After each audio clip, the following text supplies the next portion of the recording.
Next sauce is a butter sauce, B-E-U-R-R-E, Beurre Blanc. And there's a Beurre Rouge.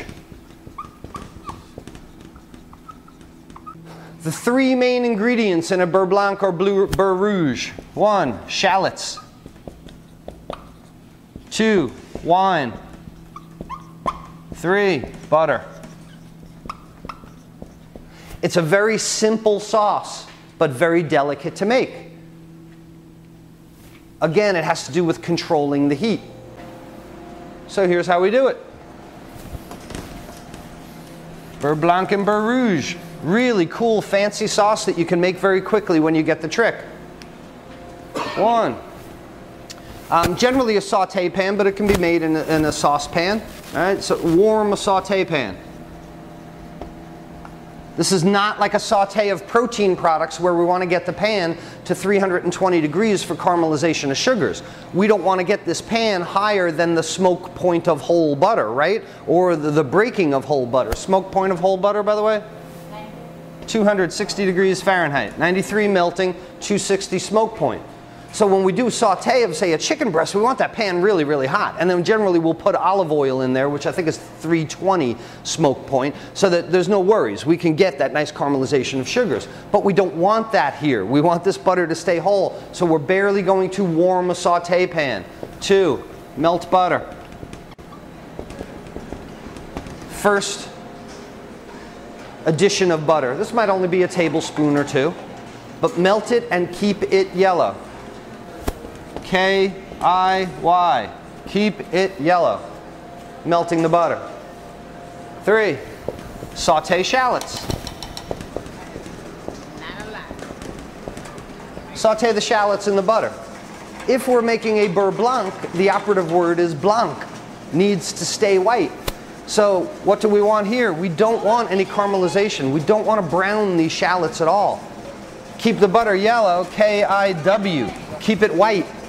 So when you start the saute of shallots, it's really kind of like poaching them in butter more than anything else. Because we don't have the high heat of saute, we definitely don't want to brown them because we want to keep our sauce as white as possible. When the shallots are nice and sweat, nice and white, have broken down a little bit, we're going to deglaze the pan.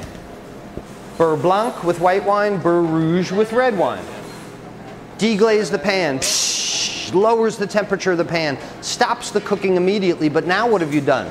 You've combined a liquid with a fat, the butter in the pan with the liquid. Doesn't sound like two things that are mixable. So what we need, again, is an emulsifying agent. We deglaze the pan. Step 5, reduce au sec. You want to reduce it until it's almost dry. Because the more liquid, the more wine and acid that you leave in the bottom of the pan, the more liquid there is to be emulsified into the sauce. And again, we're not dealing with an egg yolk, which is a powerhouse of emulsification. We're dealing with whole butter, which has a slight emulsifying process. So the more wine you leave in the bottom of the pan, the harder you're going to make it on yourself in the next step. Reduce au sec. Reduce till it's almost dry. Again, not so dry that they're starting to brown, but dry that most of the liquid is gone. Maybe you see a few bubbles, under the pieces of shallot and so on. Here is the tricky part. Now we're going to incorporate cold butter in cubes. Again, anytime we add butter to a sauce or melt butter, we want to increase the surface area as much as possible. So we have nice little, call them medium dice or large dice, cubes of butter that we can drop into the sauce. Now what starts to happen, our original saute with the shallots, the wine that's left in the bottom of the pan, and of course those two are broken, they're separate, they're not going to come together.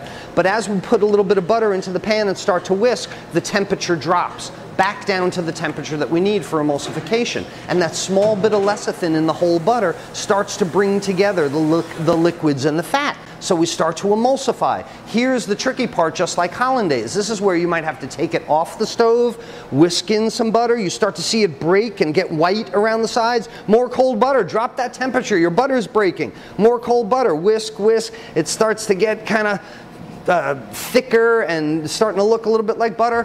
Back on the stove, heat it up a little bit, more cold butter. It's this balance of keeping it yellow, keeping it yellow, keeping it yellow.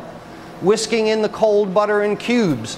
until you get your finished sauce of the consistency that you want, bright yellow, frothy, slightly acidic, very buttery, and pourable again. And now here's where you can add seasonings if you'd like, or adjuncts. You can add an acid, a vinegar, dry seasonings, anything like that. This is best used on fish, best used on vegetables. It's a very buttery, very light, pourable sauce. It doesn't have a very strong flavor, so you wouldn't find a Beurre Blanc on beef, probably. You might find a Beurre Rouge on game, but generally this is a vegetables and fish type sauce.